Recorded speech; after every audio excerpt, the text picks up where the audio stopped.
Hi friends, I'm Steve Russell, Sales Manager for Evergreen Digital Showroom in Lebanon, Missouri. Today I want to take a few minutes to talk to you about one of the most popular U.S. pony cars, the first generation Chevrolet Camaro. Specifically, I want to show you how available options selected when a car is ordered can create a very different vehicle, and to do that we'll take a look at the three 1969 Camaros we have in our portfolio. From the moment the Chevrolet Camaro hit dealer showrooms in late September 1966, the car was an instant hit. Over the 3 years spanning the first generation, almost 750,000 cars rolled off assembly lines in Norwood, Ohio and Van Nuys, California. The standard engine and transmission combination for the base Camaro was a rather anemic 230 cubic inch straight six with a 3-speed manual transmission. But by checking off a few boxes on the dealership's order form, the Camaro could be transformed into a pavement-pounding performance monster. And in addition to the performance options, there were a vast array of options like power steering, power brakes, air conditioning, consoles and gauges, not to mention 18 different paint colors, 10 interior options, and if you so desired, 5 vinyl top colors. As I said, we have three 1969 Camaros in the portfolio, and they're three very different cars. With a passing glance, one might think there was very little difference in the previous models, but in fact the only pieces of sheet metal from previous years that fit the 1969 properly are the hood and the trunk lid. Overall, the 1969 car is wider and slightly more round, which gave a more aggressive look. The front end was a deeper V-shape, the headlights were more recessed, several things like that. From a mechanical standpoint, there was very little change except with the added engine option that I'll get to just a little bit later. Here's the first car that I want to show you. It's a 1969 Camaro Rally Sport Super Sport, or an RSSS as it was generally known to be.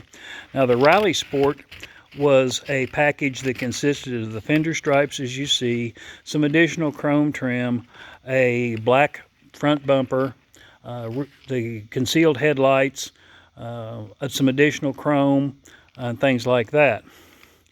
You could order that separately, or it could be ordered in conjunction with the Super Sport package, which was a performance package that gave you either the 350 cubic inch small block 4-barrel motor or the 396 cubic inch big block V8 for a power plant.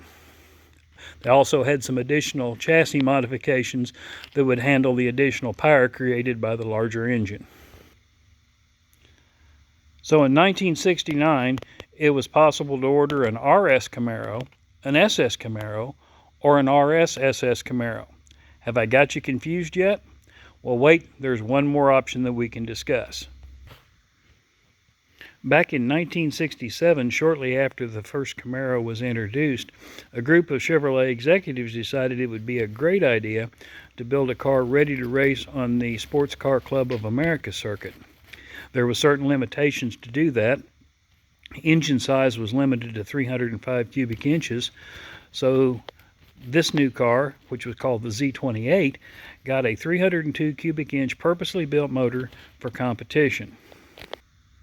In addition to the 302 cubic inch engine, you also got a Muncie 4-speed transmission. Now, a word of warning here, there's a lot more 1969 Z28 Camaros that are badged that way that are sitting in garages around the United States than were ever built. So if you're considering purchasing a 1969 Z28, please do your due diligence and make sure you're getting an original car instead of a clone. In 1969, the Camaro was honored for the second time in 3 years by being selected as a pace car for the Indianapolis 500. The Chevrolet developed a special package for that. It was called the Z11 package, and it drew on elements from the Rally Sport package and the Super Sport package to create this car. They made 3,675 Indy Pace car editions. They were either powered with the 350 cubic inch small block V8 or the 396 cubic inch big block V8. Basically, one of the differences into the Rally Sport package and the Z11 package was the painted front bumper that you see on the car here. Otherwise, the suspension modifications, the performance modifications, all that went into it. All 3,675 cars were painted Dover white with the Hugger orange stripes, and they had the orange Hugger orange interior with the orange and black houndstooth insets. Remember a few minutes ago I said I was going to talk to you about a different engine combination that was available only in 1969. Earlier, when the Camaro was first introduced, a dealership in Canonsburg, Pennsylvania called Yenko Chevrolet, owned by Don Yenko, ordered 396 cubic inch Camaros and replaced those engines with factory 427 engines, much higher horsepower. Well, in 1969, that had become so popular that Chevrolet introduced a central office production order, or COPO option, where you could actually order the 427 in a 1969 Chevy Camaro, as well as a couple of other models. This is one of those. Yenko ordered 201 cars in 1969 equipped through that central office production order route, and this is car number 194 of 201. All told, about 1,000 Camaros rolled out of the factory with the 427 cubic inch big block engine in 1969. There was also a central office production order number that allowed you to order the ZL1 engine, an all aluminum 427 cubic inch engine, in the 1969 Camaro. There was about 69 of those cars sold, and in January of 2020, one of those cars went across the auction block and sold in excess of $1 million.